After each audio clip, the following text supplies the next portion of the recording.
Michel Arsenault avait 22 ans quand il est entré au Flip Gym de Montréal en 1983. Il était à peu près inconnu dans le milieu de la gymnastique.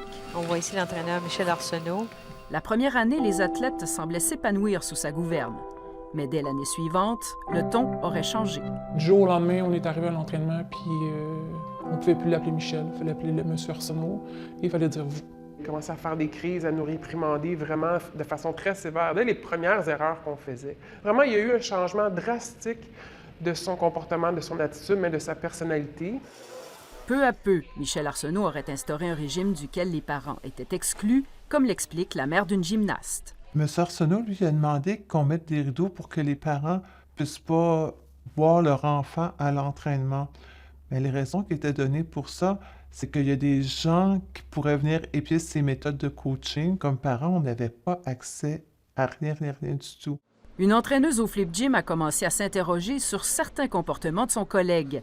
Michel Arsenault aurait posé de drôles de questions aux gymnastes. Si elle avait des rêves érotiques, si ça arrivait qu'elle se touche, si elle avait des fantasmes sexuels.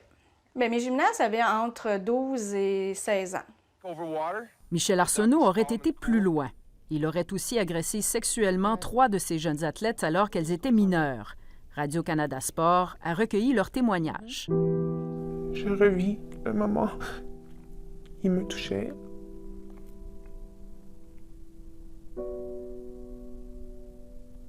Il m'a embrassé.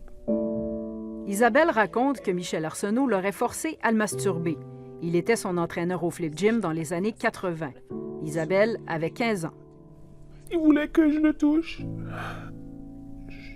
Je voulais rien faire. Il a pris ma main et il m'a forcé.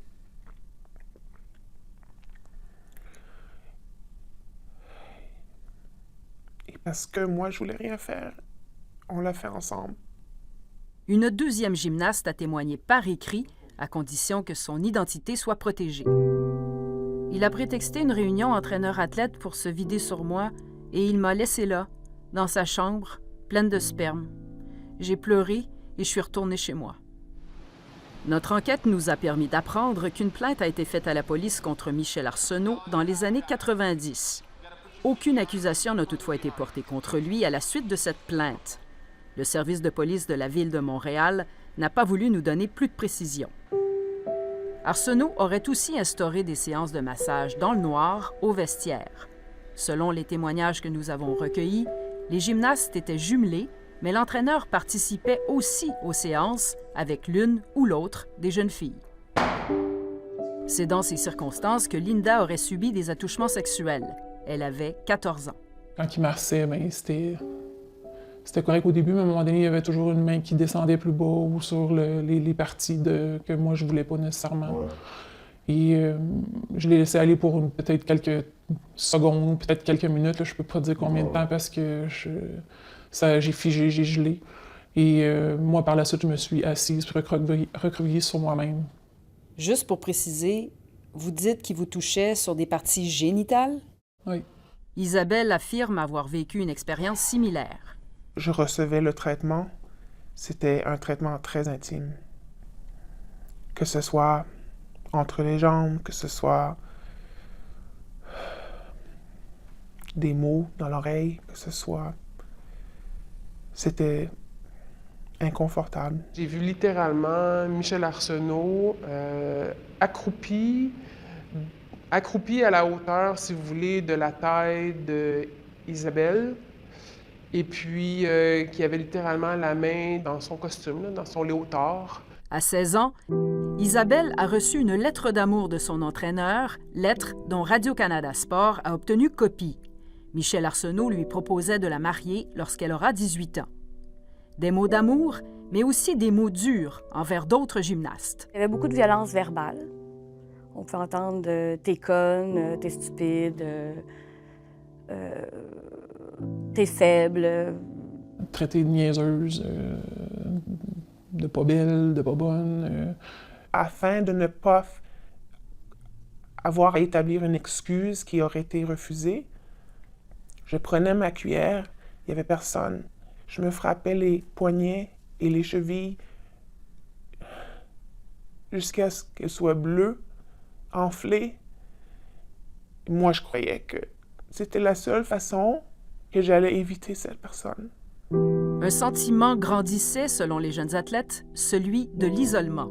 Tu parles de moins en moins à tes parents de ce qui se passe au gym parce que tu sens que tu es en train de trahir celui qui va t'amener sur le podium olympique, celui qui te promet de réaliser ton rêve de petite fille.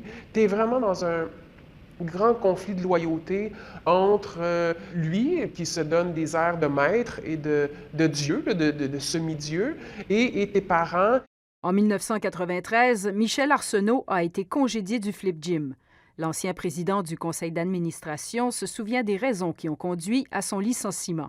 Brutalité, violence, insultes, moqueries, diminuer les athlètes, mais alors humilier physiquement, des humiliations d'apparence physique. Après avoir contesté les raisons de son congédiement, Michel Arsenault a quitté le Québec en 1994 pour l'Alberta. Il a ouvert son propre gymnase, le Champions Gymnastics, à Edmonton, en 2002. Les anciennes gymnastes qui se sont confiées à nous disent que les blessures demeurent vives. Ça m'a traumatisé, ça m'a changé. Ça a affecté ma vie entière jusqu'aujourd'hui. De savoir encore qu'il est encore actif, c'est quand même assez traumatisant. Nous avons tenté de joindre Michel Arsenault à plusieurs reprises, mais il n'a pas répondu à nos messages. Square. That's good. Michel Arsenault continue d'entraîner de jeunes athlètes dans son gymnase à Edmonton. Marie Malchelos, Radio-Canada, Montréal.